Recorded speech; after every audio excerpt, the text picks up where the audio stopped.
Buat teman-teman yang pengen gesek tunai di limit aku laku, apakah bisa dan apakah bahaya?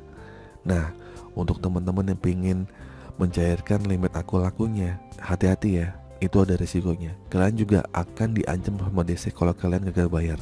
Simak video ini sampai habis. Assalamualaikum warahmatullahi wabarakatuh. Balik lagi di channel Sekilas Pinjol. Gimana teman-teman kabarnya? Sehat selalu ya. Semoga kalian diberi kelancaran dan kemudahan untuk membayar semua hutang-hutang kalian. Oke, saya langsung saja nih membahas tentang masalah kalau untuk kalian yang pengen gestun di limit aku lakunya. Saya akan bahas tentang masalah kasus dari seorang teman saya yang dimana dia diancam oleh DC aku laku bahwa akan dibawa ke jalur pidana. Alasannya sederhana, karena dia melakukan gestun di limit aku laku dan dia diancam untuk masuk penjara atau dipidanakan. Ya ujung-ujungnya sih sebenarnya karena tidak bisa bayar hutang ya. Ujung-ujungnya karena kenapa lo begitu? Ya karena saya gagal bayar bang gitu kan. Jadi dia cerita kenapa karena diancam seperti itu karena dia gagal bayar. Terus dia cerita lagi kalau dia gestun gitu. Cuman di sini kita harus fokus ya tentang ancaman dari DC aku laku. Pokoknya dia intinya karena dia gagal bayar lah, jadi akhirnya dia diancam. Oke, apakah benar kita gestun atau kita mencarikan limit aku laku dengan trik kita atau dengan cara kita? Namun karena itu sebenarnya aku laku tidak memperbolehkan ya sebenarnya ya. Nah, oleh karena itu makanya DC berhak untuk membawa kalian ke jalur pidana atau bisa masuk penjara. Nah, jawabannya apakah benar seperti itu? Nah, jawabannya tidak ya. Maka gestun atau mencarikan limit atau apapun itu, asalkan kalian ada kesempatan mau membayar, kalian tidak akan bisa masuk ke ranah pidana. Gitu kan. Intinya kan kalian gestun, kalian juga makin limit ya. Intinya kan gestun kalian minjem-minjem juga kan. Jadi apa yang mau dipidana? Ataupun di penjara. Cuman pihak aplikasi menyarankan itu nggak boleh gitu. Apakah ada perjanjian kalau gestun bakal di penjara? Apakah ada seperti itu? Kan nggak ada. Nah, kita balik lagi karena kita dibodoh-bodohi sama pihak DC. DC itu kan nakut-nakutin kita, oh ya lo gestun, lo masuk penjara, lo makanya bayar nih lunas. Ngapain lunas akhirnya nggak masuk penjara? Kan nggak masuk akal banget kan seperti itu.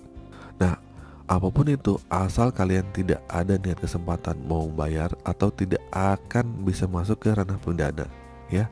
Kalau kalian emang niatnya pengen bayar ya nggak akan masuk pidana gitu atau penjara. Bahkan karena ini adalah urusan perdata lah ya. Kalau utang tuh pasti perdata. Kalian tidak melakukan perbuatan kriminal. Kalian juga tidak melakukan pemalsuan data kan.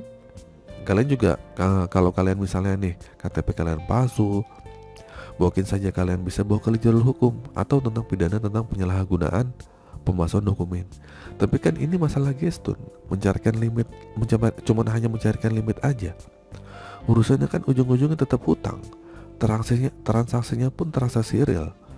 Ya gak? Kalian menggunakan aku laku untuk membeli sebuah barang. Dan di situ kalian akan di top up saldonya. Mau ke saldo dana kayak atau gimana. Mau ke rekening itu bisa. Nah, ini kan transaksi. Biasanya sebenarnya ini transaksi normal.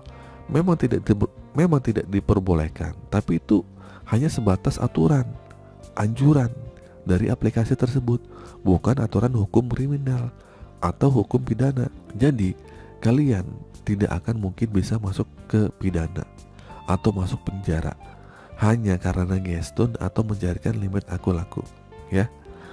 Ujung-ujungnya seandainya mungkin terburu-buru kalian tidak bisa membayar pinjaman tersebut ya, urusannya tetap perdata ya. Maksudnya kalian kalaupun masuk ke pengadilan ya tetap perdata karena kalian terhitungnya ya kalian berhutang gitu.